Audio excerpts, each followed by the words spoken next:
Today we're going to be returning to the old slap chop method on Graz and Prug from Massive Darkness. And how do we do a slap chop? Well, you take some black primer, you add on some gray, you slap that on there, and then you get some really deep white and bright white, and you slap that on top of everything, and you're ready for speed paints, contrast paints, dipping inks, Vallejo inks, whatever inks, scale color, instant colors, whatever you want to call them. However, we're having some fun with this guy because we're starting off with a little bit of howling sand for the skin. That's right, we're not using a skin tone for skin, we're using a weird looking yellowish sand color for his skin. He had very pale skin. I decided to go with this here for it, and the slap chop, again, I do like it if it's done properly, and I am prone to not do it properly. This time I made sure that my brush, my dry brush, was hitting everywhere to get as much white, especially if it was a flat area, so that we don't have too many problems with what would you call it, like scratching effect kind of thing. And the next color we used here was a cultist cloak on his pants. Now we're using some fire giant orange speed paint on this one's beard, or this one's big goatee, this one's beard goatee style, and his little mohawk haircut there. These guys are awesome looking, actually. Some fire drake now for the wood portion of this big giant battering ram. I think it's a battering ram. It looks like a battering ram to me.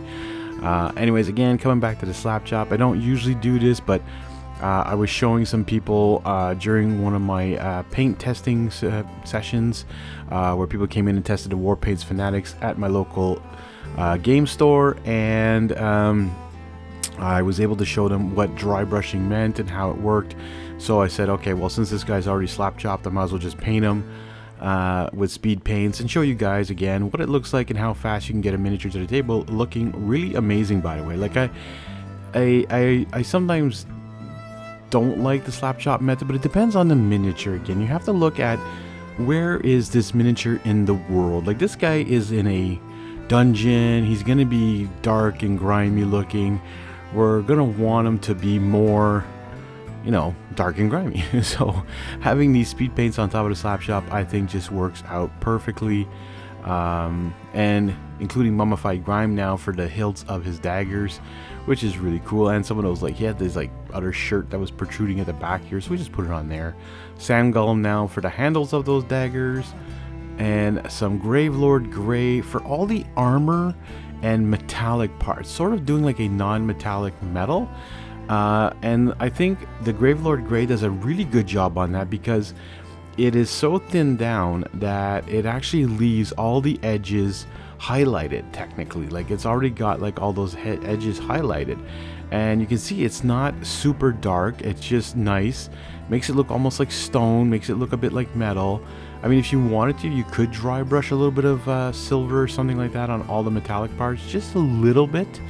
But what I do later, you'll see with the speed paint, actually, as I just do the edge of one of the blades with it, and it just gives it a little extra shine, but not too much, because sometimes when you're using metallics paints, that shine is going to come a little too much through, and you have to make sure that you're doing that, you know, properly. Pallid bone for all these little skulls he had on his belt there, and the big one around his neck.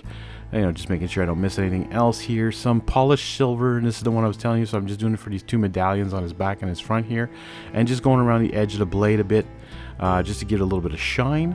And there you have it, folks. You slap chop a mini, you get him onto the table, and people come over, play your board game, and it looks amazing, and they're just wowed by the amount of paint job you just did. Anyways, here you go. Take a look at him a little bit closer here from the front and the back. Again, I want to thank you guys so much for watching these videos. Hit that like button, comment down below, and we'll see you all in the next one.